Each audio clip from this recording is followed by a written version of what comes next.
हम बहनों के लिए इज्जत घर बनवाई, आवास दिया, तो हमें भाई हमारे वो दिल से भाई हैं, मैं उनको भाई मानती हूँ। एक सपा सरकार ऐसी थी जो मुलायम सिंह कहते थे कि हमें यादव चाहे वो चोरी करके, छल करके, विद्या करके, चाहे ठगाई करके, हमें 1 करोड़ का देखना चाहिए, और का ये सब जनता मर जाती।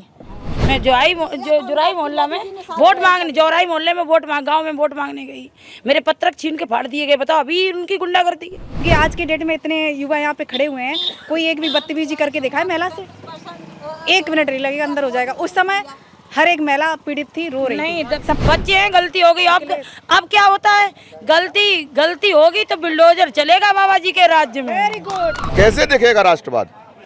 उनके चश्मा चढ़ा हुआ है केवल मुस्लिमवाद का, इसलिए उनको राष्ट्रवाद नहीं दिखेगा। मुस्लिम परिस्त लोग हैं, तो मैं तो कहता हूँ समाजवादी से नाम बदल के ये लोग अपना मजारवादी रख लें। पीएम कहते हैं कि सभी महिलाएं मेरी बहनें हैं। महिलाओं को सौभाग्य योजना के तहत फ्री बिजली कनेक्शन देना हो, उज्ज्वला योजना हो, नारी शक्ति वंदन अधिनियम हो, लखपति दीदी हो, सेल्फ हेल्प ग्रुप हो। विपक्ष का कहना है कि ऐसा कुछ भी नहीं है, ये सारी चीज़ें कागजों में है। पीएम आते हैं, कागजी वादे करते हैं महिलाओं के लिए, और महिलाएं मुंह में आके पीएम को वोट दे देती हैं। जो मोदी जी ने कहा कि जो महिलाएं हैं वो हमारी बहनें हैं, हकीकत में उनकी बहनें हैं, दिल से वो मेरे भाई हैं, दिल से वो भाई हैं सभी बहनों के, हमारे अकेले नहीं, सभी बहनों के लिए वो दिल से भाई हैं। उनको मैं भाई का ही रिश्ता मानते हैं, किस लिए उनने जो दिया है। सबसे पहले मैं समूह में जुड़ी, समूह से आज मैं एक बीसी सखी बनी। सबसे पहले मैं समूह में जब जुड़ी हूँ तो हमारे सास ने, हमारे ससुराल वालों ने ये कहा कि समूह में जुड़ेंगी बाहर निकलेंगी, भाई हमारी बहू घर से बाहर निकलेगी। लेकिन एक समूह में बहनों ने, मोदी जी ने जो हम लोगों को आरक्षण दिया 33% हिम्मत दी है कि महिलाएं जब बाहर नहीं निकलेंगी तो उनको हिम्मत कैसे आएगी? हिम्मत तो जब ही आएगी जब बाहर निकलेंगी। तो हम समूह में जुड़े, समूह से मैं बाहर निकली। बाहर निकलने से मैं जब ब्लॉक में आना जाना हुआ तो मैं एक बीसी सखी बना देंगी। जब मैंने कार्य अच्छा किया तो मैं एक बीसी सखी बन गई।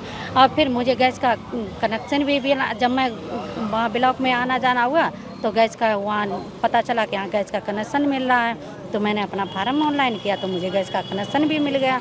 तो ये बताओ, मुझे मोदी जी अच्छे लगेंगे कि ये साइकिल अच्छी लगेगी? मुझे साइकिल नहीं अच्छी लगेगी, मुझे तो मोदी जी अच्छे लगेंगे। तो महिला है, महिला अरे महिला वो महिला ने हमारे लिए कुछ सोचा है? कभी सोचा तो है नहीं महिलाओं ने। वो बताती तो हैं कि बहू आई हैं, झोली फैला रही हैं। और अरे झोली तो हम भी तो फैलाते हैं कि मेरा कमल खिलाओ, भाई मेरा कमल खिलाओ। जो हमारे महिलाओं के लिए जो सबसे पहले मोदी जी ने क्या इज्जत कर दिया है। जब हम लोग दिन में कहीं पेट में दर्द होता था तो हम लोग सोचते थे कि जल्दी शाम हो जाए, हम अंधेरा होने लगे तो हम खेतों में जाके अपने शौच करें। और वो भी खेतों में, जब हम लोग खेत में बैठ जाते थे तो किसी की बाइक आ गई या किसी के 4 पहिया का वाहन आ गया तो हम लोग झट से खड़े हो जाते थे। किसी ने ये सोचा? अखिलेश ने सोचा, मुलायम ने सोचा, कांग्रेस पार्टी ने सोचा? सिर्फ हमारे मोदी जी ने सोचा है। हम बहनों के लिए इज्जत घर बनवाई, आवास दिया, तो हमें भाई हमारे वो दिल से भाई हैं, मैं उनको भाई मानती हूँ। नारी आरक्षण जो महिलाओं को पीएम दे रहे हैं संसद में, विधानसभा में, जो कानून उन्होंने अभी पेश किया लागू हो गया, अब वो परिसीमन के बाद कानून बनेगा, तो उससे आप लोगों को क्या फ़ायदा?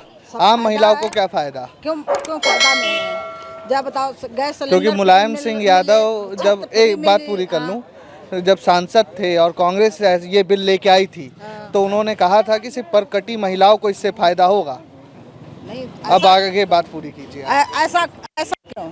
वो तो सभी महिला है, वो तो सभी महिला का लाभ मिल रही है। ऐसा तो कोई महिला है नहीं है का मुस्लिम हो, का हिंदू हो, का जाटा हो, का कठेरिया हो, ऐसी कौन सी महिला है जिन्हें वो नहीं फायदा नहीं मिल रही है? ऐसी तो कोई बात है नहीं है। मोदी तो सबको एक नज़र से, सबको एक तार देख रहे हैं, भेदभाव है नहीं है। अब वो तो एक सपा सरकार ऐसी थी जो मुलायम सिंह कहते थे कि हमें यादव चाहे वो चोरी करके, छल करके, विद्या करके, चाहे ठगाई करके, हमें 1 करोड़ का देखना चाहिए, और का ये सब जनता मर जाती। ये कोई नहीं तब थे, तब मुलायम सिंह का सब यादव ही दिखाई रहे थे, और जो कोई जनता नहीं थी। वहाँ तो सभी लोग थे, जितने आसपास के, जितने मैनपुरी जिला में जो थे, तो वो क्या सब जहर खा लेते क्या? वो नहीं मैम ये सवाल समय की मेरे पास पाबंदी है, संक्षिप्त में आपसे उत्तर मैं लूँगा कि पीएम और विपक्ष का ये कहना है कि बीजेपी में महिलाओं के साथ भेदभाव है। ठीक है, ऊपर के जो लोग हैं, बयान बड़ा असंसदीय भी है, तो जो अभी बयान आया मैं उसको दोहराना नहीं चाहता, लेकिन आपके ही सूबे के सबसे बड़े विपक्षी दल ने ये कहा कि वो लोग क्या जानेंगे जिन लोगों की महिलाओं का दर्द, जिन लोगों ने खुद शादी नहीं की। वो महिलाओं का दर्द बहुत अच्छे से जानते हैं, और जिन्होंने शादी की उन्होंने महिलाओं का दर्द क्या जाना है, ये बताओ। जिन्होंने शादी की है उन्हें महिलाओं का दर्द क्या जाना है, और उन्हें शादी नहीं की तब भी वो महिलाओं का दर्द जानते हैं। 33% आरक्षण दिया है, किसने दिया? मोदी जी ने दिया है। अखिलेश जी ने क्या दिया? डिम्पल जी ने क्या दिया? अभी मैं अभी की घटना आपको बताती हूँ। मैं जुराई मोहल्ला में वोट मांगने, जौराई मोहल्ले में गांव में वोट मांगने गई। मेरे पत्रक छीन के फाड़ दिए गए। बताओ, अभी उनकी गुंडागर्दी है। बताओ, ऐसे लोगों को वोट देंगे हम? क्या समझेंगे? उन्होंने मेरे पत्रक अभी फाड़ दिए उन्होंने। बीजेपी राज में महिलाएं कितनी सुरक्षित? 100% सुरक्षित है और जागरूक बहुत हुई है मोदी सरकार में। क्या फायदा मिला आपको बीजेपी? सम्मान, मान सम्मान से बढ़ के क्या होता है? फायदे तो बहुत मिले, अनगिनत, उनकी कोई लिमिट नहीं है, अनलिमिटेड है। बट जो मान सम्मान मिला है उससे बढ़ के कुछ भी नहीं है, क्योंकि आज की डेट में इतने युवा यहाँ पे खड़े हुए हैं, कोई एक भी बदतमीजी करके दिखाए महिला से, 1 मिनट नहीं लगेगा, अंदर हो जाएगा। उस समय हर एक महिला पीड़ित थी, रो रही नहीं, थी। नेताजी कहते थे बच्चे हैं, गलती हो गई है, वो ये कहते थे बच्चे हैं, गलती हो गई। अब क्या होता है? गलती होगी तो बुलडोजर चलेगा बाबा जी के राज्य में। वेरी गुड भैया, राम मंदिर, सीए, शिक्षा, कांग्रेस और तमाम विपक्षी दलों का कहना है कि राम मंदिर, सीए, धर्म की राजनीति करके शिक्षा, स्वास्थ्य और रोजगार का मुद्दा ये दबा देना चाहते हैं। तो ऐसा है, लोगों का काम है, कोई भी कुछ भी कह सकता है। आज़ाद भारत में रहते हो आप, उनका वो कुछ भी कह रहे हैं, ऐसा कुछ नहीं है भाई। हम हिंदुत्व हैं तो हमारे लिए राम हमेशा से, अब से सदियों से हैं, वो हमारे लिए हमेशा पूजनीय थे और हमेशा रहेंगे वो। तो इसमें राजनीतिक कहाँ से आगे बीच में? भाई राम 500 साल बाद आए तो हम तो उनके लिए कृपा है भाई, उनकी कृपा हमारे लिए है। अब राजनीतिक का काम ही है उनका, वो कहने का, मुद्दा उनका बनाना है। उनने अच्छा काम किया, उसी को मुद्दा बना रहे हैं वो, कि उनके पास कुछ काम ही नहीं, धंधा बचा है। अच्छे काम के लिए मुद्दा बनाने के लिए भला कि साहब राम मंदिर क्यों बनवाया? अरे आप थे जब पावर में, आप थे तो आप भी बनवा सकते थे ना। तो बताते ताला हम ही ने खुलवाया, राजीव गांधी ने। अरे भाई, कहने के लिए तो कुछ भी कह सकते हैं आदमी। हम आपसे क्या कह रहे हैं? आज़ाद भारत, आप कुछ भी कह दो। मैं बोल दूँ ये रोड मैंने बनवाया है, तो मान्य है क्या मेरे रोड मैंने बनवाया है? भाई सरकार में बना है रोड, सरकार का रोड पे खड़े हैं हम। राम मंदिर जिनने जो मेन काम किया उसका कुछ नहीं है मतलब। राजनीतिक का काम ही है कि वो उस पर ही कॉन्सेप्ट लगाएं कि मेन काम ही उनने करा है। भाई मोदी जी ने ही तो मेन काम करा है और किसी ने नहीं करा। ये जितनी भी आप चौराहे बिल्डिंग देख रहे हैं उनकी सरकारी योजनाएं की बनी हुई हैं। यहाँ किसी का सिंगल पैसा नहीं लगा। भाई 2.5 लाख मोदी जी ने दिया है, 2.5 लाख उनने लगाया जो मेहनती हैं, तो उनने डबल बना लिया। सिंगल उनने बनाया, डबल उनने बना लिया। भाई जनता को क्या चाहिए? आम जनता को क्या चाहिए? उनको आम जनता को ये चाहिए कि हमें व्यक्तिगत कोई नाजायज परेशान नहीं करे, कोई चीज़ हमारा कोई व्यक्तिगत खराब ना करे। भाई अगर आप सही हो तो सही के लिए प्रशासन भी है और सब चीज़ है। अगर आप सही नहीं हो तो सही के लिए कुछ भी नहीं है। बस मेन मोटिव है मुद्दे के लिए, तो मुद्दे तो किसी भी चीज़ में उठा सकता है आदमी।